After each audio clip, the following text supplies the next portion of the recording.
Good evening.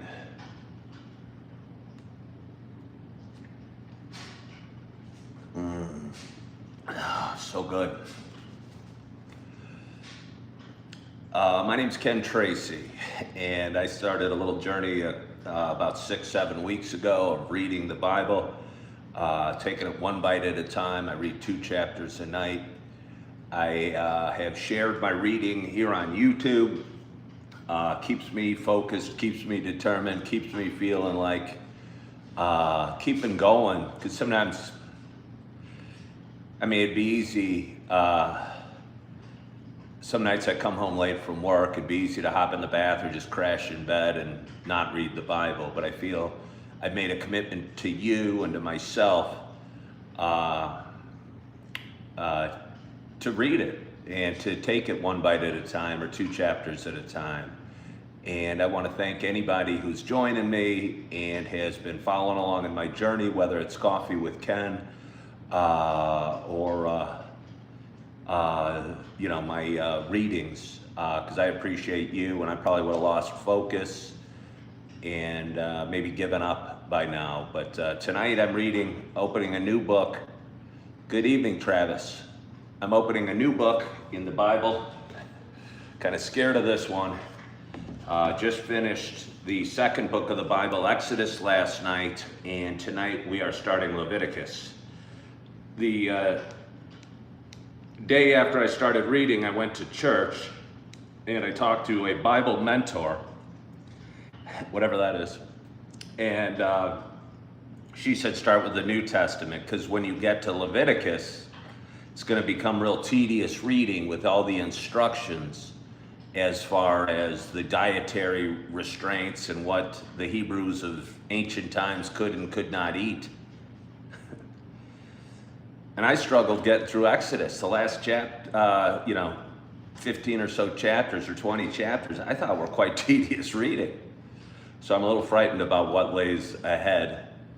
But I don't think in life we should look too far ahead or look too far behind, and we should be in the moment. And I'm sitting here and I got a candle lit, got a fireplace in front of me, and I got a Bible to read. So thank you for joining me. And with that, chapter 1 from Leviticus. Laws for burnt offerings. The Lord called Moses and spoke to him from the tent of meeting, saying, "Speak to the people of Israel and say to them, when any one of you brings an offering to the Lord, you shall bring your offering of livestock from the herd or from the flock. If his offering is a burnt offering from the herd, he shall offer a male without blemish. He shall bring it to the entrance of the tent of the meeting, that he may be accepted before the Lord. He shall lay his hand on the head of the burnt offering, and it shall be accepted for him to make atonement for him. Then he shall kill the bull before the Lord, and Aaron's sons, the priests, shall bring the blood and throw the blood against the sides of the altar, that is, at the entrance of the tent of meeting. Then he shall flay the burnt offering and cut it into pieces. And the sons of Aaron, the priest, shall put fire on the altar and arrange wood on the fire. And Aaron's sons, the priest, shall arrange the pieces, the head, and the fat on the wood that is on the fire on the altar. But its entrails and its legs he shall wash with water. And the priest shall burn all of it on the altar as a burnt offering, a food offering, with a pleasing aroma to the Lord.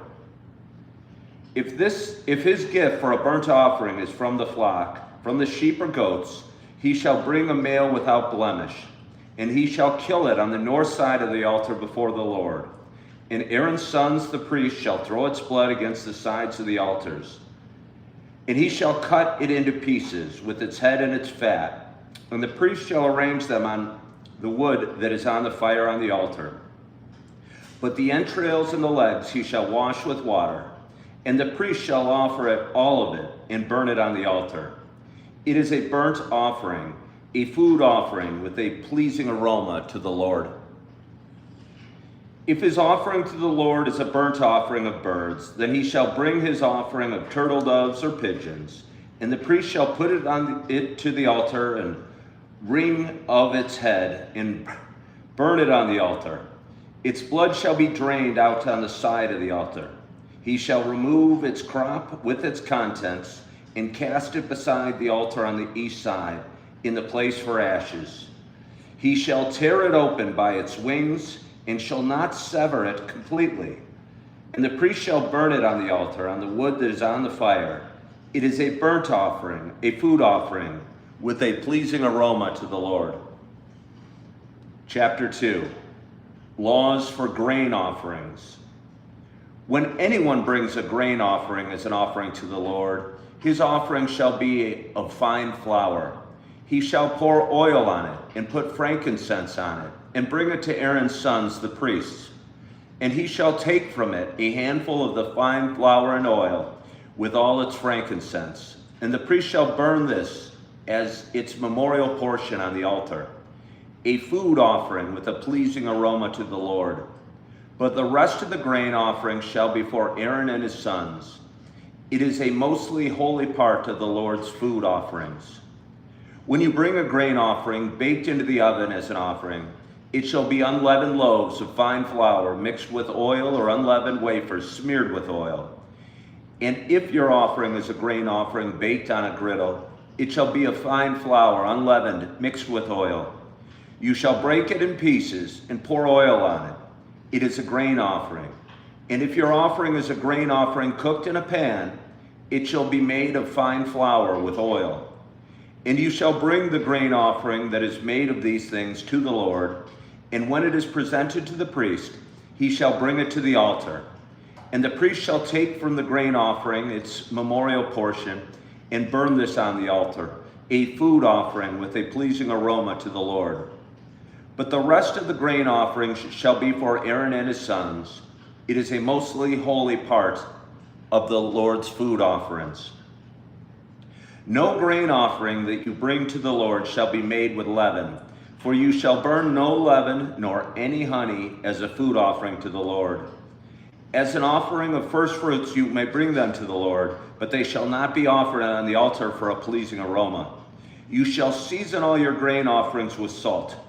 You shall not let the salt of your covenant with your God be missing from your grain offering. With all your offerings you shall offer salt. If your grain offering of first fruits to the Lord, you shall offer for the grain offering of your first fruits fresh ears roasted with fire, crushed new grain. And you shall put oil on it and lay frankincense on it. It is a grain offering. And the priest shall burn it as its memorial portion, some of the crushed grain and some of the oil with all its frankincense. It is a food offering to the Lord. And with that, I am done with the first two chapters of Leviticus. I was going to say no blood, no foul, but if you were listening to the burnt offering section, the offerings to the Lord was apparently a very messy business, with bulls being slaughtered and gutted and their entrails washed and the blood thrown on the side of the altar by the priests. Honestly, it sounds fairly barbaric to me, and honestly doesn't really flow along with a lot of my beliefs and what I've learned on my journey through Christianity. And I knew there'd be a lot of unpleasant things in the Old Testament, and there certainly have been so far. There's been sentences of death and people hung, and butcherings of animals and the like. So yeah, somewhat difficult and occasionally unpleasant reading, if you will, but we will continue and we will go forward and we will continue reading Leviticus tomorrow night with chapters 3 and 4. So I want to thank you so much for joining me tonight, and hope you had a great day. Hope you are feeling good. Hope you're ready for the evening. Hope you get a great night's sleep. Hope you are loving yourself. Hope you are forgiving yourself. And as always, I hope to talk to you soon. Bye-bye.